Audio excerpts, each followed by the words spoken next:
Pourquoi rêve-t-on ? Il serait bien présomptueux de ma part de vous apporter une véritable réponse à cette question parce que, on ne sait pas vraiment. Il existe bien des théories selon lesquelles il boosterait les capacités de notre cerveau, il le préserverait, il filtrerait nos émotions, mais le problème des rêves, c'est qu'ils nous sont propres. Et c'est donc difficile d'évaluer leur utilité et leur signification. Et c'est sûrement une des raisons pour laquelle ils nous fascinent tant. Les rêves nous échappent.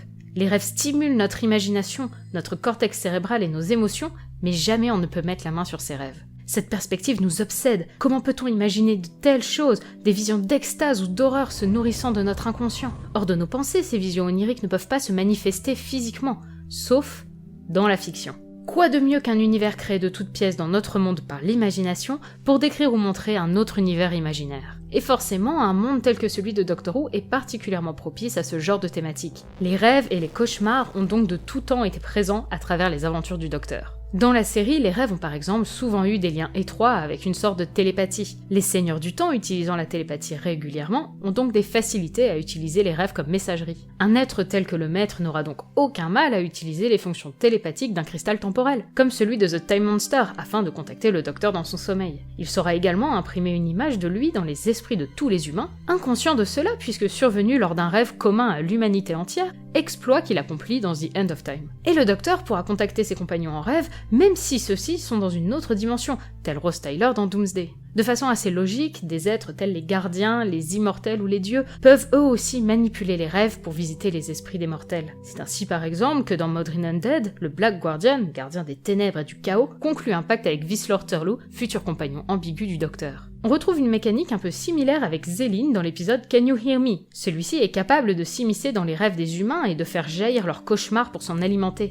voire les faire apparaître dans notre monde. Ces êtres, que ce soit le Black Guardian ou Zéline, profitent donc de moments où l'on baisse notre garde et où l'on perd notre état de conscience pour manipuler nos pensées. Quoi de plus effroyable qu'un ennemi s'insinuant dans les recoins de notre subconscient ? Quand on y pense, les méthodes de Zéline rappellent aussi par certains aspects celles du Celestial Toymaker, qu'il évoque par ailleurs, un être immortel évoluant dans un monde imaginaire empli de jeux sordides, mais également celle du Master of the Land de The Mind Robber, s'appuyant lui aussi sur la richesse de l'imagination pour créer un monde à la limite entre le rêve et la fiction. On peut également conférer à Zéline des liens avec le Minotaure de The God Complex, se nourrissant des peurs de ses victimes, des peurs irrationnelles pour certaines, à la limite du cauchemar. Les rêves sont également des lieux de communion pour les espèces aux esprits connectés, les Ouds par exemple, mais également le Mara, une espèce entière prenant possession de corps à travers les rêves, et prenant forme dans le monde réel grâce à la représentation qu'en a leur hôte. Mais n'allons pas croire que la communication à travers les rêves est l'apanage des grands esprits immortels et des seigneurs du temps, puisque The Name of the Doctor nous a prouvé qu'il était possible d'organiser des conférences psychiques, ce qui est tout de même un peu plus badass que de se faire un call via Skype. Mais donc, les rêves. Chaque humain rêve. Rêver nous est essentiel, c'est une partie intégrante de notre sommeil, et vous savez bien qu'il ne faut pas se priver de sommeil si vous ne voulez pas que celui-ci se transforme en crotte d'œil. Ces rêves nous sont propres, oui, ils dépendent de nos souvenirs et de notre vécu, tels ceux de John Smith dans Human Nature, qui se souvient dans ses rêves ses aventures en tant que docteur, mais il arrive parfois qu'ils croisent des instincts communs. Des peurs innées que l'on partage tous, la peur du vide, la peur de l'abandon, la peur viscérale que quelque chose nous observe dans le noir. Ainsi comme dans Listen, chacun est capable de se rappeler certains rêves qui auront des points communs avec des rêves vécus par d'autres. Car si nous avons des souvenirs différents, nous avons tout de même en commun les instincts de survie basiques de l'être humain. Mais comment reconnaître un rêve ? Ceux-ci, même dans toute leur absurdité, nous semblent généralement absolument plausibles lorsqu'on les vit. Nos perspectives, notre logique sont bouleversées dès lors qu'on plonge dans un monde onirique, et tout cela nous paraît normal. Naturellement, Doctor Who ne s'est pas fait prier pour aborder cet angle, et je trouve personnellement que c'est sur cette vision du rêve que la série a su se montrer la plus intéressante. Comment déceler un rêve de la réalité ? Dans Amy's Choice, les protagonistes sont dans une impasse. Les éléments surnaturels et illogiques semblent totalement pertinents dans leur contexte respectif. On se retrouve nous-mêmes à chercher la solution à cette énigme, mais sans jamais réussir à déterminer où se trouve la limite entre le rêve et la réalité.